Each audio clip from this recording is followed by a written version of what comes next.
anything you want to talk about?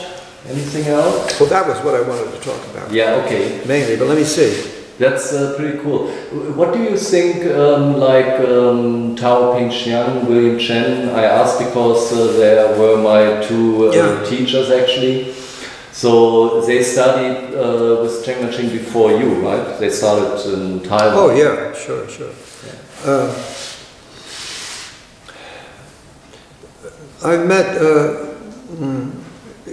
many of the students of Cheng Man-cheng, and I've met Tai Chi students of other masters.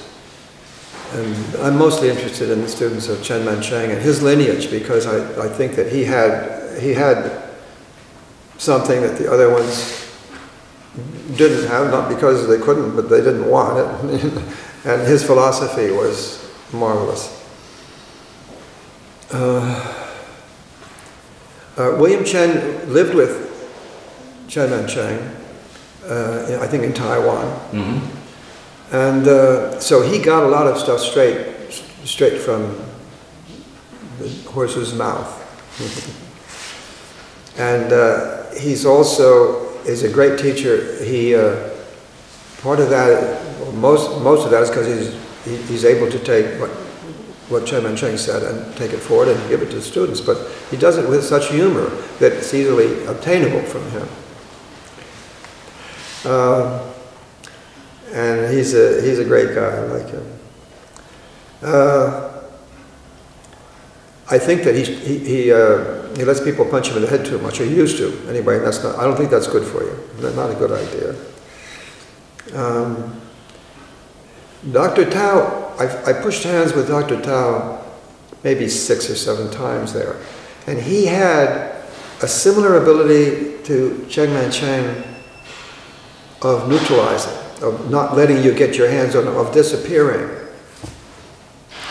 But when I said, well, I couldn't get my hands on him, he was gone. I said, well, yeah, but what if I got my hands on you? Because Cheng Man-cheng would let you, and then you couldn't do anything anyway. So Dr. Tao said, never let anyone get their hand on you. And so I said, yes, but what if, hypothetically, what if? And so finally and I put my hands on him, and I pushed him. He said, see? Don't ever let anybody put their hands on you. But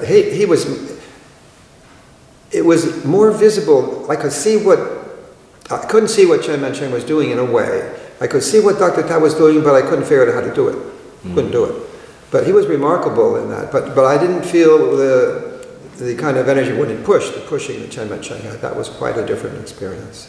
Yeah, the funny thing to me is, as the Tao said, Dr. Tao, he said that William Chen is much, much softer than me. He did? Yeah, he did. Not only once, many times. Right, yeah. Yeah, William, he had that. William, but he was so interested in fighting. You know, he loves it so much. So that took him in, a certain direction. And I don't think he was cared as much about the form, because he taught that in very fast, I thought. But he loved the fighting. He loved his children fighting and the whole thing. And he would love telling. He loved telling stories. I've heard the story about the movie house fight from him like several times. It was wonderful. Then let me see, who else was Stanley Stanley was a tough guy. He was the head of the prison guard union, and so he lived in a world of kill or be killed. So that's what he got. So he said that yes, Cheng Man-cheng was like when his fingers. He said he pushed him once, and Stanley ended up with 10 bruises on his body like that. I guess that's because Stanley wanted them. Anyway, so Stanley was very good, but he didn't. He wasn't that much into the form. He would come sometime to Maggie would have these things, and he would come and they'd start off with the form. He didn't even remember it. He had to watch people to do the form. What he would do is stand. He'd stand in the position of the form, and that, of course, develops power, and that's what he wanted, and that's what he taught. But when he pushed with the people who were like students like that, he would, if you did anything right, he would let you push him. So he had, it was strange. He was a, strangely balanced human being. But he taught that stuff to Mario, who went to Chen Village and wiped the floor. Yes, that's true. So,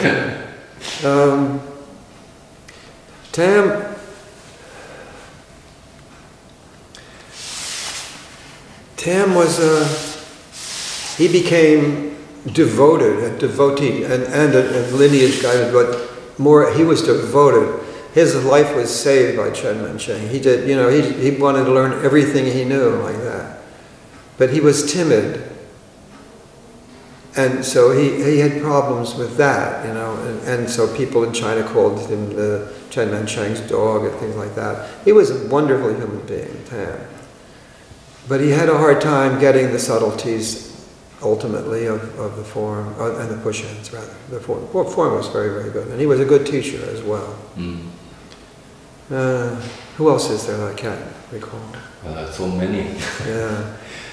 But what is, for example, by the way, before I forget, do you know anything about the reason why Cheng Mancheng went to New York from Taiwan to New York? Chen Mancheng was invited to the UN to have a show of his paintings. Yeah. As far as I know. And he came, and Dalu, he's a Tai Chi student of Chen Mancheng, was teaching Lu and Maggie, I think, and a couple other people. And he had studied with Chen Mancheng in Taiwan. And he took the opportunity to come and say, they all wanted, will you come to New York and teach? This is the way I recall the story of that. And I guess he did. So he rented that place. And the Chinese community sort of backed it, and they came, some of the Chinese came to study. In '62, I think, '63 maybe. And the Chinese thought of it as a social club.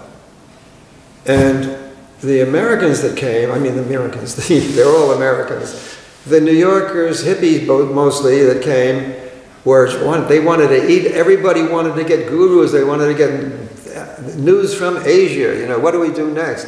And so they came, and they came seriously to study. So after a while, then Chinese would come and they'd be sitting and having cookies and smoking all the time like that. And so he basically, pretty soon they started to become less and less, and they started to resent it a little bit.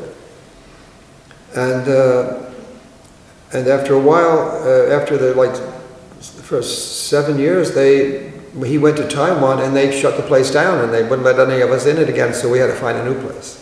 Mm. But he was always going back to Taiwan. He went back to Taiwan. In the 9 years that I studied with him, I think he went back 4 times. Mm. For how long? I don't recall that, but not too long. He needed to do certain things, and Tam would go with him because Tam was with him. Would do anything. He was helping him do the translations as well. Ed and Tam both did the translations, but Tam devoted himself more completely because Ed was married. He was married. That was a funny thing. Anyway, so that's what happened.